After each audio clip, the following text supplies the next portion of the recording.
출판을 새기듯이 새겼기 때문에 아마 이 글자가 전부 뒤집혀 있는 것 같습니다.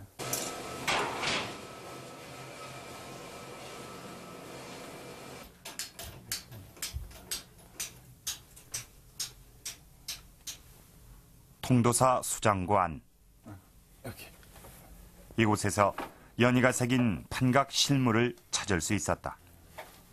말미에 보면 이제 공덕 각자 연희라고 나옵니다. 자체적으로 종이를 생산할 수 있는 물적, 인적 자원과 판각을 전문으로 하던 전문가, 그리고 남아있는 수많은 판각들. 당시 통도사의 활발한 출판을 설명하는 증거들이다.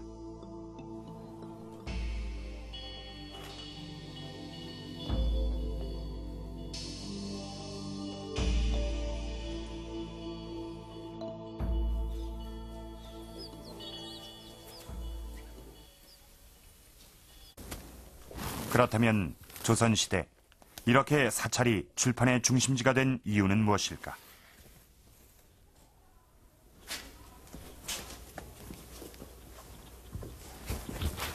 모든 그 인쇄 문화라든지 그 나라의 문화의 중심지가 예전에는 이렇게 그 불교 국가였기 때문에 절에서부터 퍼져나갔어요.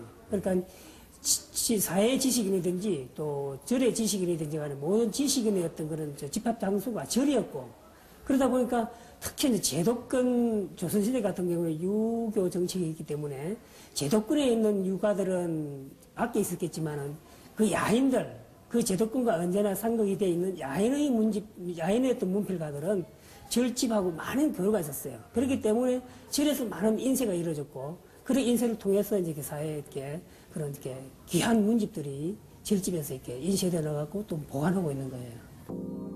많은 가문의 족보 역시 사찰에서 인쇄됐다. 여기엔 권력의 외압이 작용한 경우도 있었다.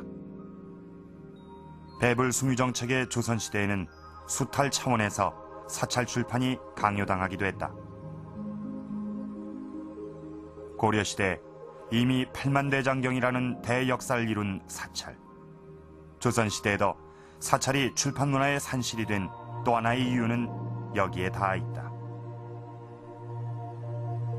결국 거기에서 닦아진 어떤 노하우라든가 기술력이 조선시대까지도 널리 계승되면서 이 사찰에서 바로 많은 이 책판들을 보유할 수 있지 않았나 이렇게 생각이 됩니다. 그래서 결국 이 사찰에는 일반 그 경전류라든가 이 족보 그리고 문집의 일부까지 이 광범위하게 보유하면서 조선시대에도 이 출판 문화의 어떤 중심지적인 그런 기능을 하였습니다. 서기집은 과연 사라진 사찰 성주 쌍계사에서 출판됐을까? 조선시대 활발했던 사찰 출판을 미뤄볼 때 서계집의 성주 쌍계사 출판 기록은 그 신빙성이 충분하다고 여겨진다. 우리나라처럼 고서가 흔한 나라도 없다고 합니다. 웬만한 집에서는 몇 권씩은 다 가지고 있는 고서. 특히 일반인들이 가지고 있는 고서는 얼마나 되는지 파악조차 되지 않고 있는 실정입니다.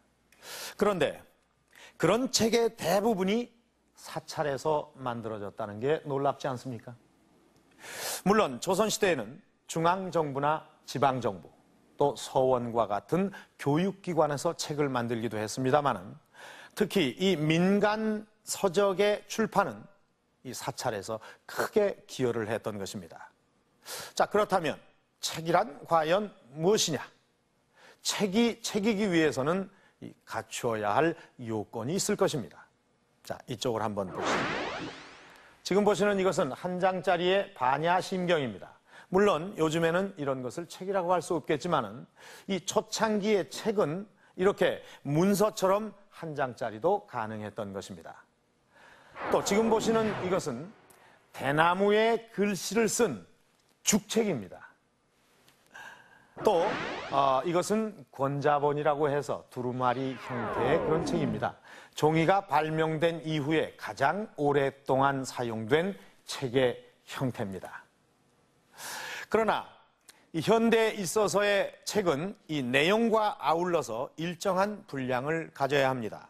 그래서 유네스코에서는 이 49페이지 이상이 되어야만 이 책으로 인정하겠다는 그런 기준을 마련을 해놓고 있습니다. 그래서 우리는 이 책을 엮는다는 그런 표현을 쓰고 있습니다. 책의 형태를 갖추기 위해서는 일정한 분량이 필요하다는 뜻이겠지요. 자,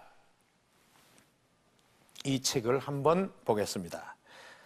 이것은 아주 병풍처럼 만들어진 특이한 책입니다.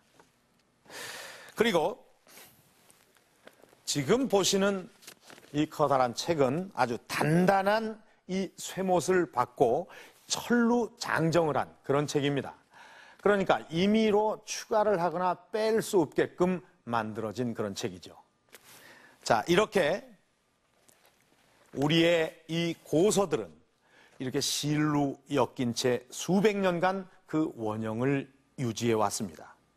그 비결이 뭔지 궁금하지 않으십니까? 자, 우리 함께 이 고서 속으로 들어가 보시죠.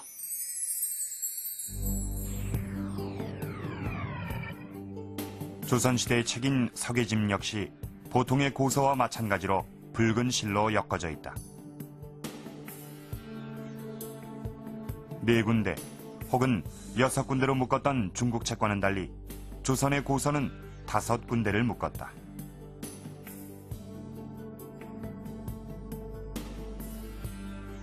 오침을 쓰는 주된 이유는 첫째로 그 구멍의 위치 잡기가 수월한 데에 있습니다. 중앙에다가 구멍을 뚫으면은 양쪽에 2개씩 해서 오침으로 해서 책을 꿰맬 수 있기 때문입니다. 그리고 우리나라는 그 숫자에 있어서는 홀수를 선호하는 그런 경향이 있습니다. 그래서 지금도 숫자를 헤아릴 때는 13579와 같이 전통적으로 홀수를 선호했습니다. 그렇다면 실을 이용한 오침 안정법은 어떻게 엮는 것일까? 합천 해인사 앞에서 대를 이어 고서를 엮고 있는 곳을 찾았다.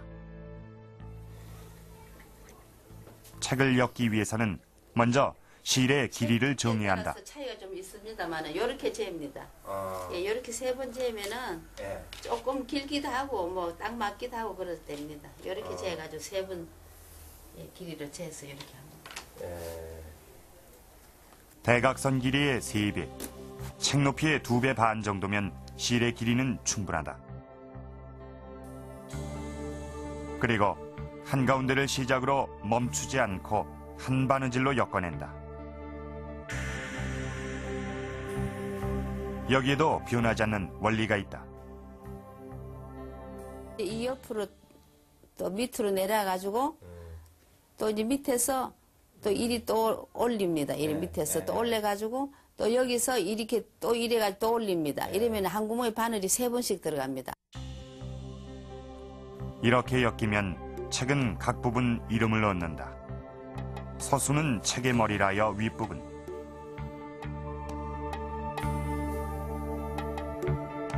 서배는 책의 등, 서근은 책의 뿌리라여 아랫부분, 그리고 낱장이 열리는 책의 잎.